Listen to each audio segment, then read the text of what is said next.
So hello friends, welcome to Continuum IIT. Here in the previous lecture we have completed up to our sixth topic, which was trigonometry. Now we are moving on to our seventh topic, which is also an algebraic system. ये जो vectors भी हैं एक तरह से ये algebraic system, मैं बार बार ये जो अल्जेब्राइक सिस्टम बोल रहा हूँ, एक बार मैं इसी को सॉर्ट आउट कर दूँ कि ये है क्या चीज़, अल्जेब्राइक सिस्टम का मतलब क्या है। मैं थोड़ा एक्चुअली से ना मतलब एक्चुअली मैं बताना ये चाह रहा हूँ कि किसी भी चीज़ को मैं इंट्यूटिवली पहले ही इसलिए डिस्क्राइब कर रहा हूँ बिकॉज जब हम टॉपिक पे जंप ऑन करेंगे ना तो उस समय थोड़ा बिफोर हैंड आपके पास एक एक्सपीरियंस होगा, मतलब उस टॉपिक का कि है क्या, इसमें आंसर्स क्या फाइंड आउट करना चाह रहे हैं, एंड देन मोटिव क्या है उस चीज़ का, मतलब उस टॉपिक को पढ़ने का। ठीक है, तो इसको एक अल्जेब्राइक सिस्टम कहने का, जैसे मैट्रिसेस भी था, सेट ऑफ मैट्रिसेस, तो ये अभी मैं ये बताना चाह रहा हूँ ये सब एक क्लास ऑफ जैसे नंबर्स हैं z हमारे set of integers +-1 +-2 and then सारे यूनियन, इसमें ज़ीरो भी ले लें हम, अभी यूनियन भी पढ़ेंगे तो समझ में आएगा, मतलब इसके साथ हम ज़ीरो भी ऐड कर लें तो ये सेट ऑफ इंटीजर्स बन जाता है। तो ये क्या एक अलजेब्राइक सिस्टम है, इसमें हम ऐड करते हैं, सब्ट्रैक्ट करते हैं, एंड देन फिर भी हम इस सेट में ही रहते हैं। जैसे take any two numbers a belonging to z, b belonging to z, आप देखो इनको जब ऐड करोगे आप तो फिर भी इसी में रहोगे, आप सेट में ही रहोगे। और फिर ये प्रॉपर्टी देखो आप मैट्रिसेस में भी फॉलो होती है, एंड देन सेम प्रॉपर्टी देखो ये वेक्टर्स में भी फॉलो होती है। तो देख रहे हो ये कैसे रिलेशन है पूरे मैथमेटिक्स में। तो ये रिलेशन जब हम पॉइंट आउट करते चलेंगे ना, देन यू विल फील कि नहीं जो हम पढ़ रहे हैं इट्स वेरी मतलब इम्पॉर्टेंट, एंड देन ये नॉर्मल क्वेश्चंस हैं जो मतलब बहुत ज़रूरी हैं देने, मतलब in the field of mathematics. तो ऐसा इंट्यूशन लेते चलेंगे तो हमें थोड़ा मतलब ईजी पड़ेगा टॉपिक को समझने में। ठीक है, तो वेक्टर्स भी एक तरह का अलजेब्राइक सिस्टम है जिसमें एक वेक्टर v1 है मान लो, तो हम दूसरा वेक्टर इसके ऊपर हम ये डिनोट करते हैं because it has direction also, ये हम पढ़ेंगे डिटेल में। तो दो वेक्टर्स हैं, इनको हम ऐड करेंगे, इसका मीनिंग क्या है दो वेक्टर्स को ऐड करने का। दो वेक्टर्स हैं, उनको मल्टीप्लाई करने का क्या वे है, कितने तरीके से, जैसे एक वेक्टर है a, एक वेक्टर है b मान लो आप, इनको हम कैसे कैसे मल्टीप्लाई कर सकते हैं, बिकॉज मल्टीप्लाई ये कोई एक ऐसी क्वांटिटी जिसके पास न्यूमेरिकल वैल्यू तो एक चीज़ है।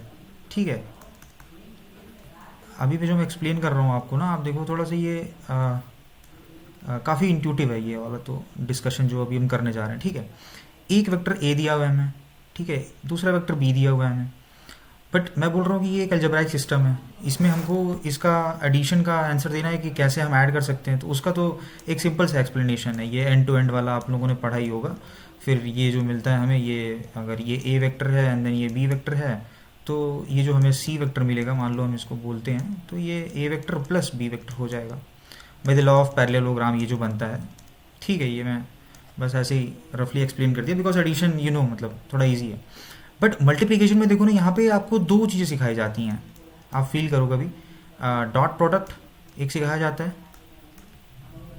और इसी का एक पार्ट है क्रॉस प्रोडक्ट।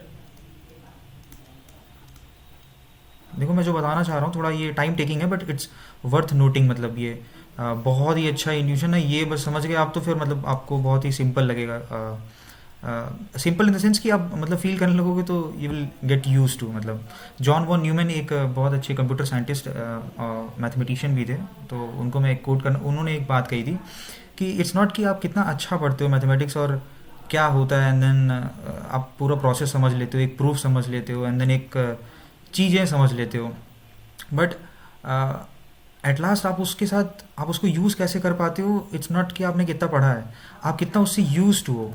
आप बात समझ रहे हो, कितना आपने उस टॉपिक पे मतलब आप यूज टू हो चुके हो, मतलब इतना बार उसको देख चुके हो, इतनी बार उसको पढ़ चुके हो, इतना उसमें मतलब आपने क्वेश्चंस देख लिए हैं, प्रैक्टिस कर लिया है, then you get used to. मतलब बस ये सिंपल सा चीज़ मतलब उन्होंने बोला था जॉन वॉन न्यूमैन, मतलब काफ़ी एज एन इंस्पिरेशन अगर आप उनको देखें तो।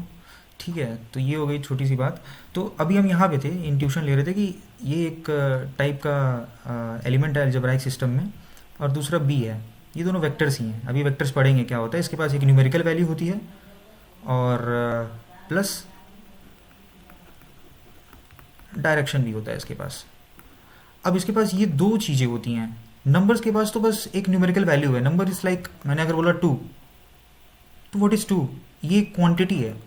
जैसे मैं 2 मैंगोज बोल दूँ, ठीक है, मैं 2 किलोमीटर्स बोल दूँ, तो ये डिस्टेंस, ये क्वांटिटेटिव मेजर्स, ये 2 इसमें यूज़ होता है। बट इसके पास कोई अभी डायरेक्शन नहीं है। जैसे मैं बोलूँ कि मैंने 2 न्यूटन से इधर धक्का दिया, इधर धक्का दिया, तो हमारा जो फोर्स है वो भी एक वेक्टर ही आगे हम देखेंगे एप्लीकेशंस में।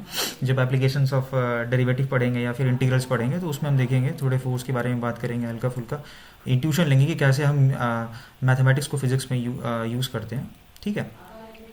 तो मैंने 2 न्यूटन से किसी एक ब्लॉक है उसको मैंने इधर डिस्प्लेस किया, ठीक है, दिस इज ब्लॉक, इसको 2 न्यूटन से मैंने इधर पुश किया, तो मैंने इधर किया।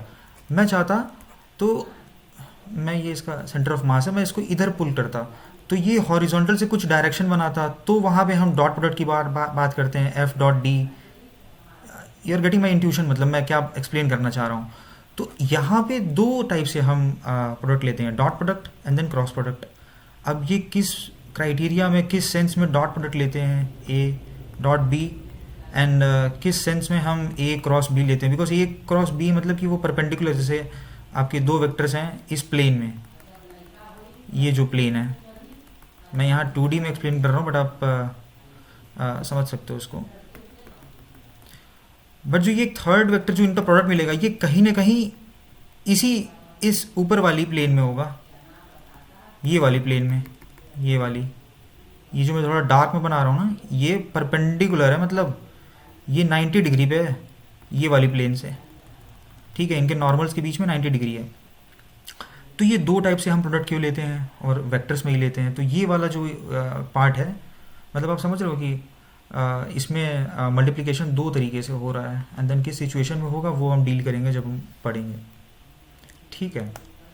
तो ये तो हो गया इस टॉपिक का intuition. Let's move on to our next topic which is very important topic, और इसके लिए सारे टूल्स हमारे पास इकट्ठे हो चुके होंगे।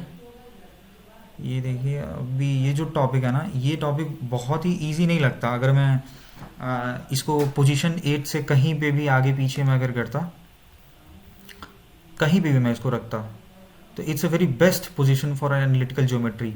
जिस पोजीशन पे ये रखा है आप कहीं से भी पढ़ो, मतलब बट जब भी आप पढ़ो इस मैनर में भी पढ़ो तो आई थिंक कि मतलब बहुत बेनिफिशियल होगा, बिकॉज मैंने बहुत रिसर्च करके, मतलब बहुत ही मतलब डीपली स्टडी करके इस चीज़ को बनाया है।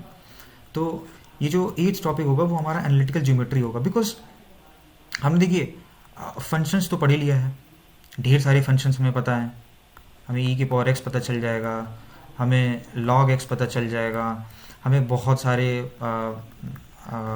पोलिनोमियल फंक्शंस पता चल जाएंगे, ठीक है, बहुत सारे फंक्शंस हमारे हाथ में रहेंगे, हम उनसे बहुत डील कर सकते हैं। फिर वहाँ पे हमें इवन ऑड भी पता चल जाएगा क्या होता है, तो उसकी प्लॉटिंग में भी हमें बहुत, ट्रांसफॉर्मेशन ऑफ ग्राफ्स में हम पढ़ेंगे तो उसमें भी बहुत हेल्पफुल होगा हमें यहाँ पे एनालिटिकल ज्योमेट्री में। तो सारे टूल्स तो हमारे पास रहेंगे ही, बस हमें उसको यहाँ पे अप्लाई करना है एनालिटिकल ज्योमेट्री में। स्लोप्स हमें पता चल जाएंगे, डेरिवेटिव होते हैं, तो कोई भी आपको tangents, normal and then everything will be, मतलब सब आपको बस बना बनाया मिलेगा, बस अप्लाई करना है। तो ये पूरा जो मैं बताना चाह रहा हूँ ये अप्लाइड पोर्शन है, एंड इट्स अबाउट मैनिपुलेशंस, कितना आप मैनिपुलेट कर सकते हो डेटा को।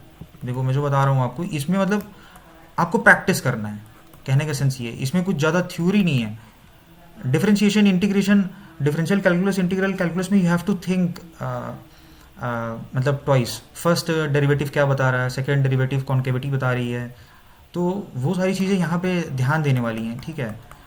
यहाँ पे आपको इंट्यूटिव आइडिया होना चाहिए, ये जब नेगेटिव हो रहा है तो कॉन्केव अप है कि कॉन्केव डाउन है, कॉन्केव अप मतलब क्या है, टेंजेंट से ऊपर है कर्व, की टेंजेंट से नीचे है कर्व, मतलब ये सारा जो इंट्यूशन है ना, ये यहाँ पे कलेक्ट करना है, एंड देन इसको बहुत अच्छे से अप्लाई करना है एज अ टूल, ठीक है। जो हमने डिस्कस किया था कि जब आपको कोई भी थ्योरम्स एंड वो टूल मतलब फील होने लगे कि वो मेरा इन हिंदी, मतलब अगर उसको एक्सप्लेन करें तो वो अस्त्र और शस्त्र की तरह आपके लिए काम करने लगे जब क्वेश्चंस में, ठीक है। देन आप समझ लो कि नहीं, आप कॉन्फिडेंट हो, मतलब आप दे सकते हो आईआईटी का एग्ज़ाम। ठीक है। तो इसमें हम पढ़ेंगे पहले 2 डायमेंशनल कार्टेशियन कोऑर्डिनेट। रेने डेस्कार्ट इनके डिस्कवरर कहो चाहे इन्वेंटर कहो, तो बहुत उनका मतलब थॉट प्रोसेस है यहाँ पे। डिस्टेंस बिटवीन 2 पॉइंट्स, उन्होंने पॉइंट को मतलब दिखाने का एक वे ही बता दिया, एंड देन फिर वहाँ से पूरी कहानी शुरू हुई। मतलब ये जो बनाते हैं हम ऐसे, यहाँ पे पॉइंट है, ये पॉइंट है कुछ, एंड देन ये पॉइंट है, तो ये दोनों पॉइंट के बीच का डिस्टेंस क्या होगा। ये जो थॉट प्रोसेस है, ये जो पूरी आइडिया है ये डिस्टेंस की, एंड देन मेट्रिक मेजर्स की, ये जो डिस्टेंसेस नापने वाला ये जो सिस्टम है, तो ये वहाँ से शुरू हुआ। ठीक है। तो फिर सेक्शंस फार्मूला पढ़ेंगे हम कि बीच में कहीं हमें पॉइंट फाइंड आउट करना है, तो ये सारे एप्लीकेटिव थिंग है। शिफ्ट ऑफ ऑरिजिन्स पढ़ेंगे हम। ठीक है। Equation of straight line, angle between 2 lines, distance of a point from a line. Distance of a point from a line, ये परपेंडिकुलर डिस्टेंस की बात कर रहा है। ठीक है, क्योंकि वो ही यूनिक होता है देन। और ठीक है, फिर आगे हम पढ़ेंगे lines through the point of intersection of 2 given lines, equation of bisector of angle between 2 lines. ठीक है, बाइसेक्टर मतलब ये लाइन 1 है, ये लाइन 2 है मान लीजिए आपके लिए। तो ये जो बीच वाली लाइन जा रही है, जो इन दोनों पॉइंट से जब हम परपेंडिकुलर ड्रॉप करें तो इक्वी डिस्टेंस रहे, तो ये वाली लाइन की इक्वेशन हम कैसे निकालेंगे इन दोनों लाइन से। तो इसका ये पूरा मतलब एक एल्जेब्राइक मैनिपुलेशंस वाला एरिया है। इसमें हमको मैनिपुलेशन करके डेटा जो हम सीखे रहेंगे उसमें इंट्यूशन थोड़ा ऐड ऑन करके चीज़ें निकालनी है हमें। ठीक है, तो इससे बहुत अच्छे अच्छे क्वेश्चंस बनते हैं। Concurrency of line, centroid, ortho centre, in centre, बहुत ही अच्छे टॉपिक, बहुत ही अच्छे अच्छे क्वेश्चंस बनते हैं यहाँ से, ये भी हम देखेंगे। ठीक है, बहुत इंपॉर्टेंट टॉपिक है ये।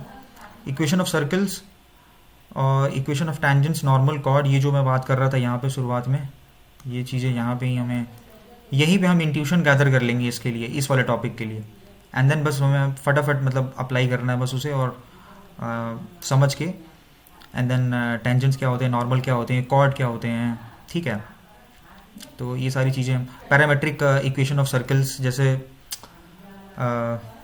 मैं थोड़ा एक्सप्लेन करते हुए चल रहा हूँ बिकॉज ये हमारा एक मतलब फ्री हैंड स्केच, एक टूर ही है एक तरह से सिलेबस का, तो थोड़ा थोड़ा डिस्कस करते हुए चलेंगे तो उस टॉपिक के बारे में हमें थोड़ा सा इंटरेस्टिंग भी लगेगा वो टॉपिक। ठीक है, ये सर्कल है। मैं एक सिंपल चीज़ बताना चाह रहा हूँ कि पहले किसी चीज़ का आपको फियर नहीं करना है। मतलब कोई भी चीज़ है, हम सब चीज़ अच्छे से पढ़ते हुए चलेंगे ताकि किसी भी टॉपिक में ऐसा ना लगे कि नहीं मैं कहीं आउट ऑफ द बॉक्स, ऐसा किसी भी मेरे लेक्चर्स में नहीं होगा कि out of the box knowledge आ रही है कहीं से। आउट ऑफ द बॉक्स मतलब कोई भी चीज़ ऐसी नहीं होगी कि मतलब मैं आपको बता रहा हूँ एंड देन उसके पहले मैंने उसके बारे में कोई चीज़ आपको बताई नहीं है। ठीक है, सॉरी थोड़ा मेसी हो गया यहाँ पे ये। ठीक है, अब मैं कह रहा हूँ ये हमारा एक्स एक्सिस है, ये हमारा वाई एक्सिस है, इस पे सर्कल पे कोई पॉइंट है। ठीक है, वो पैरामेट्रिक की मैं बात बता रहा हूँ यहाँ पे, पैरामेट्रिक इक्वेशंस की बात बता रहा हूँ ऑफ अ सर्कल स्पेशली। तो अगर मैं यहाँ से एक लाइन खींचूँ, और तब तक देखो अब इसके पहले मैंने ट्रिग्नोमेट्री पढ़ा दी रहेगी। ठीक है, इसके पहले हमने ट्रिग्नोमेट्री पढ़ी, और इसीलिए पढ़ी है क्योंकि जब हम यहाँ से परपेंडिकुलर ड्रॉप करेंगे तो ये वाली जो चीज़ होगी और ये वाली जो चीज़ होगी, एक मिनट, ठीक है, ये वाली चीज़ जो होगी हमारी वो कॉस थीटा हो जाएगी और साइन थीटा हो जाएगी। कहने का सेंस ये है कि इसका जो एक्स कोऑर्डिनेट होगा वो हमारा कॉस थीटा हो जाएगा, क्योंकि थीटा ये है हमारा बीच का एंगल, ये थीटा है, ये वाला यहाँ पे एक्स एक्सिस से जो ये एंगल बना रहा है ये लाइन, इसी लाइन, ये लाइन जो जहाँ पे स्टॉप हो रही है सर्कल पे, वही हमें पॉइंट चाहिए, वही कोऑर्डिनेट चाहिए। तो एक्स कोऑर्डिनेट हमारा कॉस थीटा हो जाएगा, वाई कोऑर्डिनेट हमारा साइन थीटा हो जाएगा। यही पैरामीट्रिक इक्वेशन हो गया, साइन थीटा वेयर थीटा। अब देखो ये जो चीज़ है ना, ये जेई एडवांस में आपको काम देगी, यही चीज़ आपको बस माइंड करते हुए चलनी है। छोटी सी चीज़ कि अब यहाँ पे तो मैं ख़त्म कर दिया होता कि कॉस थीटा साइन थीटा होता है, नहीं, बट अब ये थीटा कहाँ से कहाँ तक हो सकता है, ये भी तो क्वेश्चन अराइज होगा। क्या हो सकता है थीटा? सिंपल सी चीज़ है, यहाँ पे देखना, यहाँ 0 से स्टार्ट हो रही है and then it can move through यहाँ पे 360 तक, तो आप ये लिख दो कॉस थीटा, या फिर आप माइनस से लिख सकते हो, तो यहाँ से यहाँ तक लिख दो आप, क्योंकि उसमें तो कॉस थीटा और साइन थीटा भी इन्वर्टिबल होंगे कि नहीं होंगे, ये भी हम फाइंड आउट करेंगे। ठीक है, तो अब देख रहे हो ये जो यहाँ तक तो एक सेट ऑफ क्वेश्चन से स्टॉप हो जाते हैं। ठीक है, कि ठीक है हो गया कॉस थीटा साइन थीटा आ गया, बट अब इससे जो आगे के क्वेश्चंस देखो, अब जब यहाँ पे बात होने लगी तो यहाँ पे प्रिंसिपल वैल्यू की बात होगी, फिर इन्वर्स किसका कहाँ पे एग्जिस्ट करता है, क्योंकि इन्वर्टिबल फंक्शंस, फिर उसके रेंज के एलिमेंट्स उसके डोमेन पे अगर वन वन मैप हो रहे हैं तभी इन्वर्टिबल। तो ये सारी क्वेश्चंस जब डेवलप होने लगेंगे ना तो आपको थोड़ा सा अच्छा लगने लगेगा टॉपिक में। ठीक है, तो ये थीटा -π/2 से π/2 होंगे कि ये जो थीटा है वो 0, एक मिनट इक्वलिटी ना भी लगाएं तो भी चलेगा। ठीक है, 2π होगा। ये क्वेश्चन डेवलप होता है। अब आप कमेंट बॉक्स पे बताना देख के, अगर थोड़ा सा आप इसको टाइम देना है एक बार, बहुत बेसिक सा क्वेश्चन है but it's worth noting down मतलब। ठीक है, तो आप इसको जॉट डाउन कर लो अपने शीट पे, ताकि थोड़ा इस पर आप वर्क थ्रू करो। सिंपल सा एक क्वेश्चन है और कमेंट बॉक्स में बताओ कि क्या मतलब आपका थॉट है इस पर।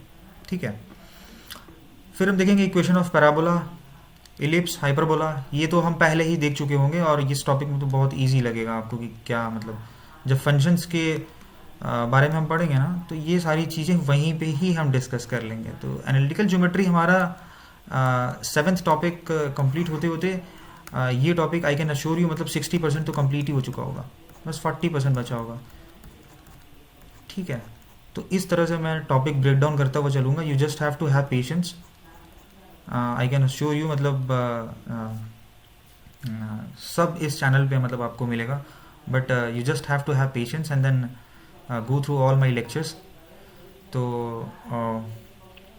इसमें जो ये फोकाई और डायरेक्ट्रिसेस, इसेंट्रिसिटी, इनके बारे में तो मतलब बहुत ही अच्छे से देखेंगे हम, क्योंकि जोहानस केपलर आप मतलब मैं ये बीच बीच में ये जो नाम लेते रहता हूँ बहुत अच्छे अच्छे लोगों का, ये बिकॉज आप समझोगे ना कि वो किस थॉट प्रोसेस से ये सब सारी चीज़ें को फाइंड आउट करना चाह रहे थे, क्यों हम इसको पढ़ रहे हैं मतलब, then you will get to know कि नहीं बहुत अच्छी चीज़ें हैं ये। ठीक है ना, तो ये सारी चीज़ें कहाँ पे यूज़ हुई, कहाँ पे क्या हुआ, फिर लोकस प्रॉब्लम्स कैसे अराइजेज हुए, क्योंकि वो प्लानिटरी मोशंस की बातें होंगी फिर वहाँ पे एक्सक्यूज़ मी। ठीक है, तो वो केपलर्स लॉ होता है वो, उसमें काफ़ी सारी इसमें फोकाई डायरेक्टर्स वाली बहुत इंट्यूटिव चीज़ें हैं इसमें, तो वो हम स्टडी करेंगे। ठीक है, थोड़ा सा टाइम लेके, ताकि ये सारी चीज़ें कभी हमारे माइंड से जाएँ ना। मतलब इसेंट्रिसिटी क्या होती है भूल के एग्जाम में बैठे हैं, लैटस रेक्टम क्या होता है, लैटस रेक्टम से लेंथ क्या होती है, मतलब काफ़ी सारी चीज़ें हैं। तो वो लोकस प्रॉब्लम से भी हम ईजिली निकाल सकते हैं जब हम सीख जाएंगे कैसे यूज़ करना उसे। फिर 3 डायमेंशंस में distance between 2 points, direction cosines पढ़ेंगे, डायरेक्शन रेशियोज पढ़ेंगे। डायरेक्शन कोसाइन के बारे में इंट्यूशन बहुत अच्छा है, वो देना बहुत ज़रूरी है। मतलब जैसे 2D में तो ठीक है, हमें एक एंगल पता रहेगा तो हम बता सकते हैं कि कहाँ पे है वो पॉइंट। जैसे सर्कल के केस में था कॉस थीटा और साइन थीटा, थीटा पता है हमें तो पॉइंट पता है हमें, बस थीटा पता मतलब रहना चाहिए, थीटा इन क्वेश्चन है। बट यहाँ पे क्या होगा, यहाँ पे पॉइंट कहीं स्पेस में है, कहीं स्पेस में है, कहने का सेंस क्या है कि वो 3 लाइनों के रिस्पेक्ट में उसको बताना है कि भाई वो कहाँ पे है मौजूद। ठीक है, तो वहाँ पे डायरेक्शन कोसाइन की बात आएगी, LMN की बात आएगी। ठीक है, तो वही डायरेक्शन कोसाइन का इंट्यूशन है वो गैदर करेंगे हम यहाँ पे।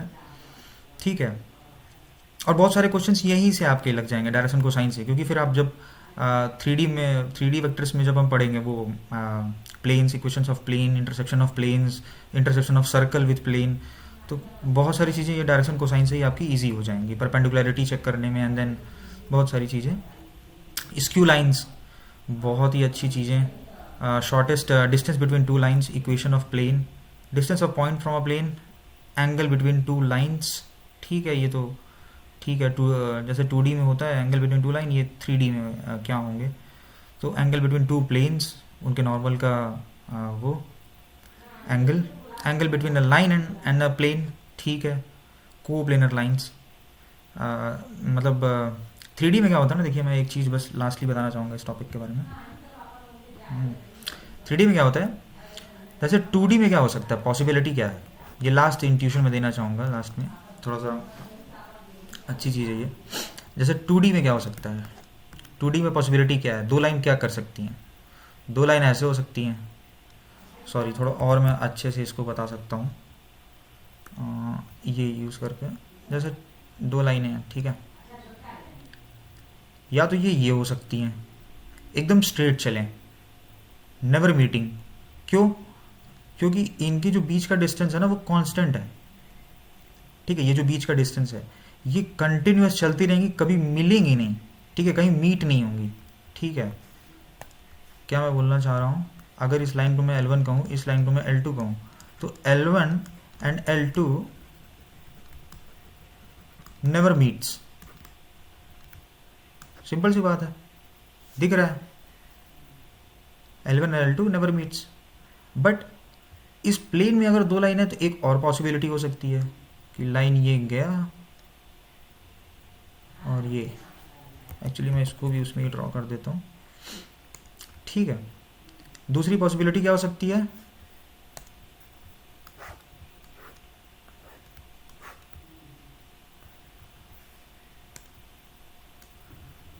ये लाइन गई, ये लाइन गई, ये कहीं मीट करेंगे।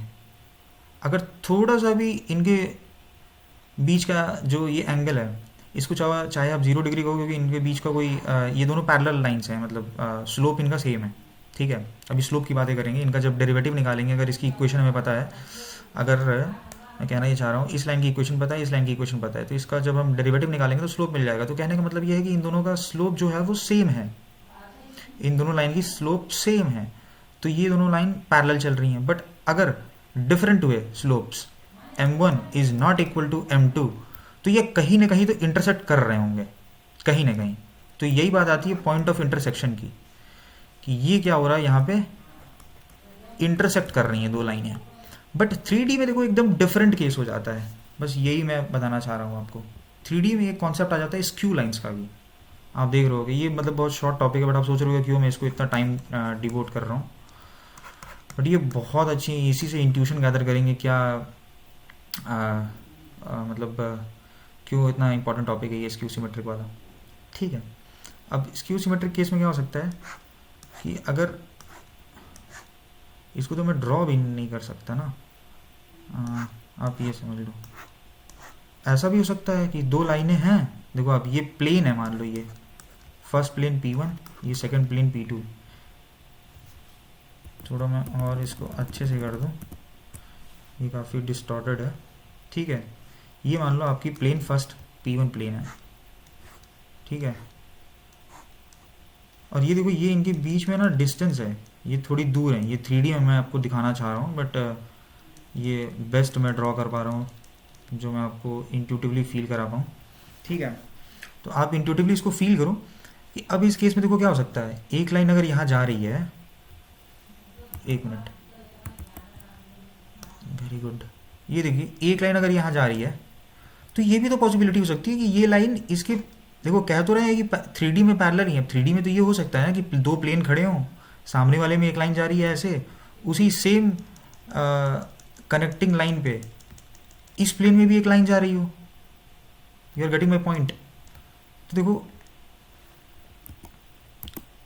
स्क्यू लाइन की कॉन्सेप्ट बस यहीं पे शुरू हो जाती है कि ये वाली जो लाइन है यहाँ पे L1 और इसको मैं L2 नाम दे रहा हूँ, ये दोनों लाइन अब ये पैरेलल हैं, बट ये क्या सेम प्लेन में पैरेलल हैं कि दूसरे प्लेन में पैरेलल हैं, बात समझ में आ रही है।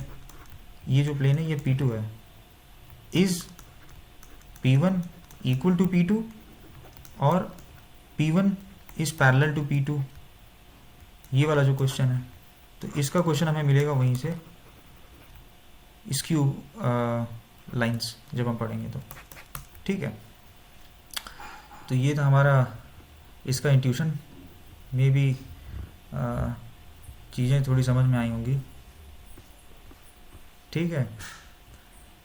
Now let's move on to our next topic, last and बहुत ही एप्लीकेटिव पोर्शन।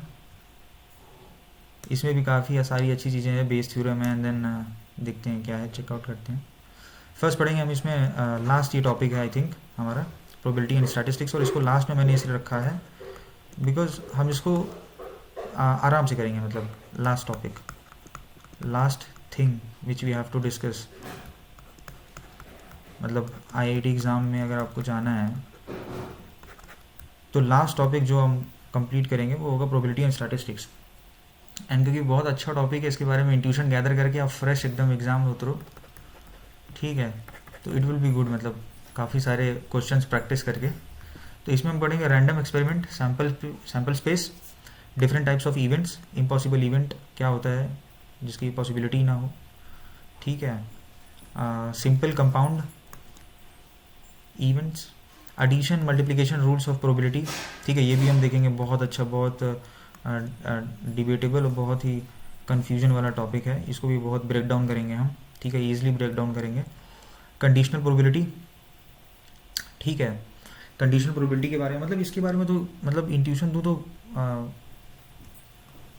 टाइम ही मतलब वो हो जाएगा, बहुत ज़्यादा स्ट्रेच हो जाएगा मतलब वीडियो, बट ठीक है।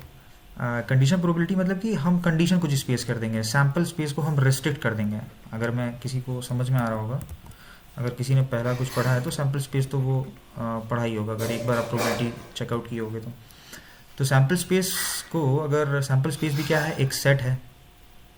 अब ये जो सेट थ्योरी है ये हमने पढ़ चुकी है, मतलब शुरुआत में ही पढ़े हैं, तो देख रहे हो आप कैसे मतलब एक क्रोनोलॉजी फॉलो करने पे कितना मतलब हेल्पफुल हो रहा है हमें, मतलब टॉपिक को ब्रेक डाउन करने में, ठीक है। तो sample space is a set. अब सेट को रेस्ट्रिक्ट करना मतलब कि इस सेट के सॉरी मैं इसको रिमूव कर दूँ तो थोड़ा इजी हो जाएगा, ठीक है। अब इस सेट के सबसेट पे कुछ अगर बात हो रही है, ओके, इस सेट के अगर सबसेट पे कुछ बात हो रही है तो बस वहीं पे बात आ जाती है किसकी, कंडीशनल प्रोबेबिलिटी की। तो it's just about relation between set and subset, इतना इजी चीज़ है। बट इसको मतलब एकदम एक्सैजरेट करके कि कंडीशनल प्रोबेबिलिटी अगर ये होगा तो वो होगा तो ये नहीं, कुछ नहीं। सैम्पल स्पेस है, वो सैम्पल स्पेस को रेस्ट्रिक्ट कर देगा, कुछ चीज़ें पहले ही बता देगा, तो इसमें से कुछ चीज़ें निकल जाएंगी, मतलब ए माइनस सी हो जाएगा और जो बचेगा वो बी होगा। तो वो सी वाले जो चीज़ें थी उनको वो पहले ही हटा दे रहा है चीज़ें, ठीक है। जैसे मैं बोल दूँ टॉइन कॉस, अरे सॉरी थोड़ा मिसपेल हो गया। एक कॉइन अगर आप टॉस कर रहे हो,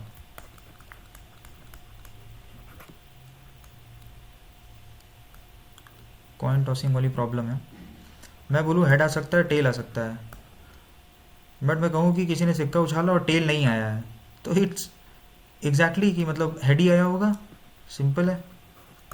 तो सैम्पल स्पेस क्या था पहले हमारा, हेड और टेल्स, बट उसने पहले ही बोल दिया हमें कि टेल तो नहीं ही आया है, तो जो आया होगा वो हेड ही होगा। तो H is a subset of H T, ठीक है। तो ये इंट्यूशन है कंडीशनल प्रोबेबिलिटी, और यही फिर हम यूज़ करेंगे थोड़ा बेस थ्योरम में भी, तो ठीक है। इंडिपेंडेंस ऑफ इवेंट्स देखेंगे, दो इवेंट्स हैं ए एंड बी, क्या उनका इंटरसेक्शन डिसजॉइंट है कि नहीं है, ये जो क्वेश्चंस होंगे ये यहाँ पे देंगे हम। फिर टोटल प्रोबेबिलिटी देखेंगे, Bayes theorem, computations of probability of events using permutations and combinations, ठीक है। ये वाला जो पोर्शन है ये हम अलजेब्रा में ही देख चुके होंगे, ठीक है, अलजेब्रा वाले पोर्शन में। Measures of central tendency, dispersion, mean, median, mode, ये भी बहुत अच्छी चीज़ है, इसके बारे में भी इंट्यूशन गैदर करेंगे, ठीक है। स्टैंडर्ड डिविएशंस, डेटा में वेरिएशंस कैसे हो सकते हैं, इसका यूज़ क्या है स्टैंडर्ड डिविएशन का, ये मीन कब निकालेंगे भी। जैसे डेटा है हमारे पास, मैं कहूँ कि एक शहर में एक कोई सिटी है,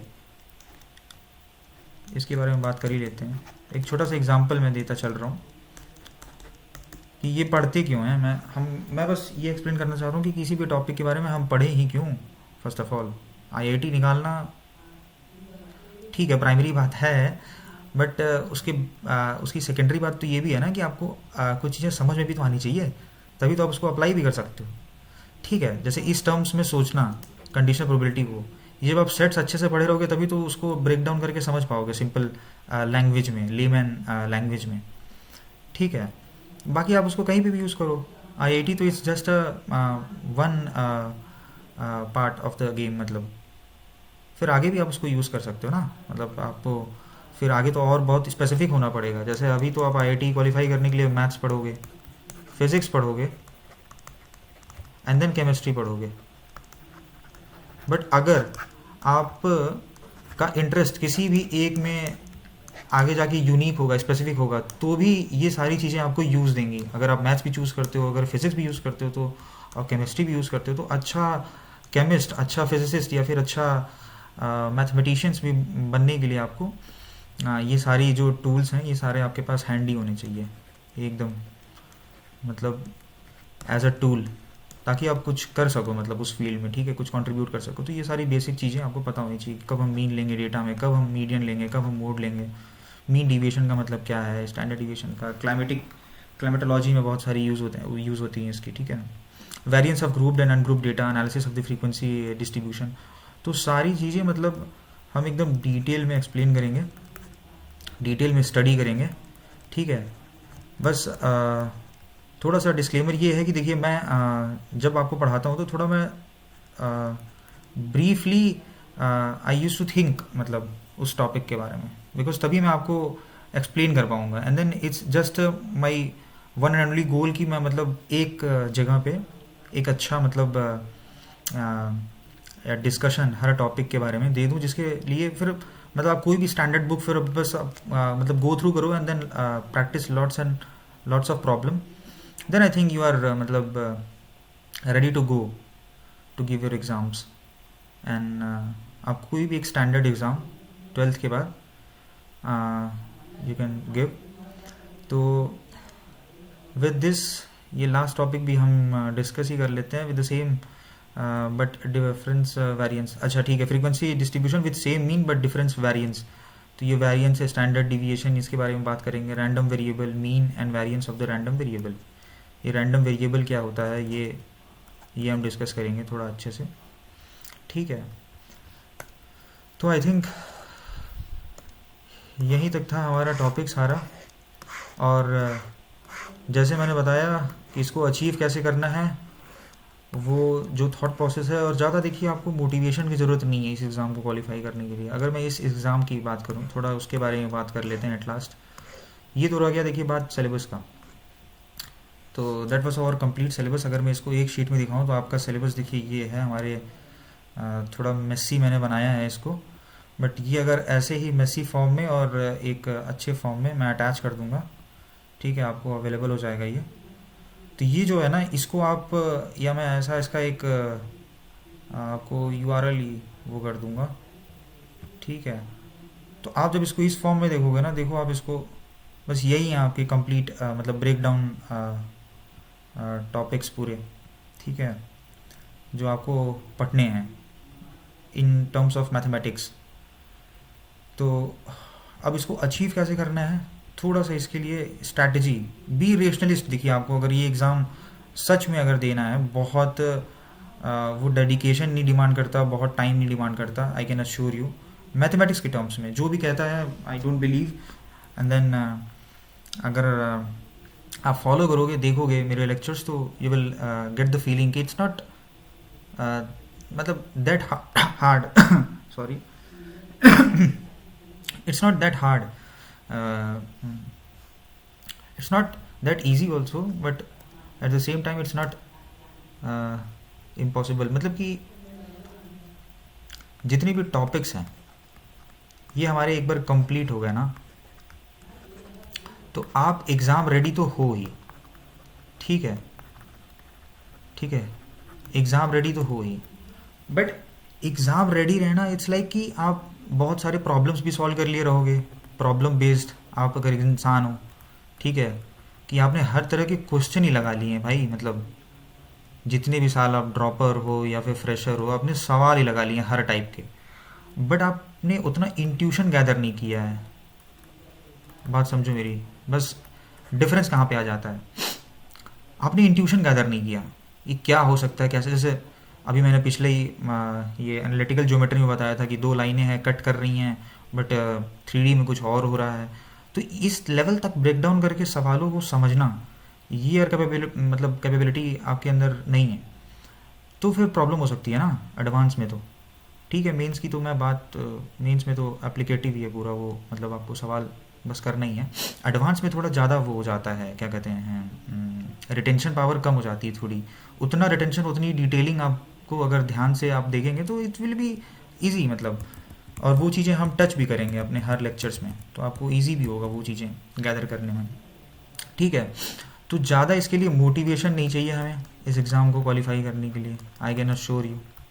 कोई मोटिवेशन नहीं चाहिए। मोटिवेशन से आप ओवर एक्साइटेड हो गए एंड देन उसमें टाइम वेस्ट होता है। ठीक है। You don't have to get any motivation first of all, and then it's not कि ये इट्स माई ओपिनियन, बट किसी का व्यू कुछ दूसरा भी हो सकता है, बट मोटिवेशन नहीं, you just have to be rationalist. ठीक है। अगर आप मोटिवेशन मिलेगा ना, तो आपको मोटिवेशन किसी एक सब्जेक्ट में मिल जाएगा, जैसे फिज़िक्स में या केमिस्ट्री में या फिर मैथ्स में। और किसी एक में अगर ज़्यादा मोटिवेशन मिल गया ना, तो आप उसको ज़्यादा पढ़ोगे। जैसे मैथ्स आपको अच्छा लग गया, ठीक है, मैथ्स आपको बहुत अच्छा लग गया, उसमें कोई टॉपिक को बहुत अच्छी लग गई, आप उसी को सवाल को सॉल्व करोगे, उसी में आपका माइंड एक स्पेस ले लेगा, फिर वो मतलब समझ लो उसी में बिजी रहेगा वो, क्योंकि वो उसको अच्छी लग गई हैं।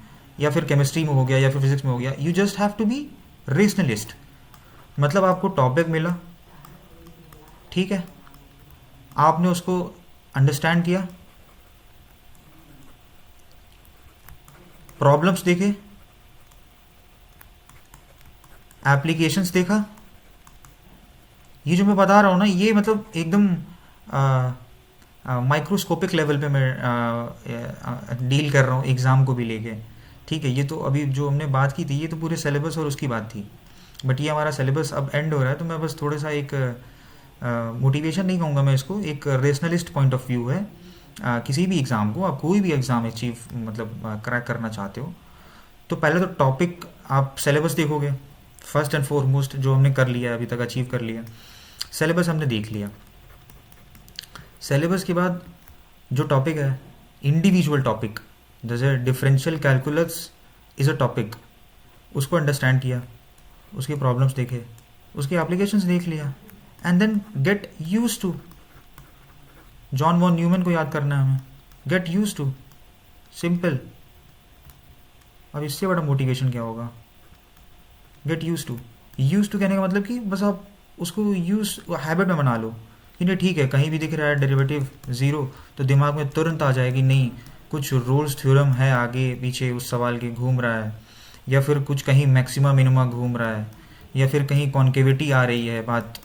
मतलब आप समझ रहे हो, ये जो तीनों चीज़ें एक साथ चलना चाहिए। अभी तो ये तीनों चीज़ें आपको खुद भी समझ में आ रही होंगी बस सिलेबस देखने से, कि हम लोग कुछ इंट्यूशन गैदर कर पा रहे हैं, मैं आपको किस वे में पढ़ाना चाह रहा हूँ ये सब्जेक्ट मैथमेटिक्स। तो ज़्यादा मोटिवेशन नहीं, you just have to be a logical mind, और रेशनलिस्ट वे से आप इसको देखो पूरे चीज़ों को। And then thank you so much for watching my videos, and keep liking my videos, subscribe to my channel to get regular updates for more lectures which are going to come. ठीक है, until then, goodbye, thank you so much.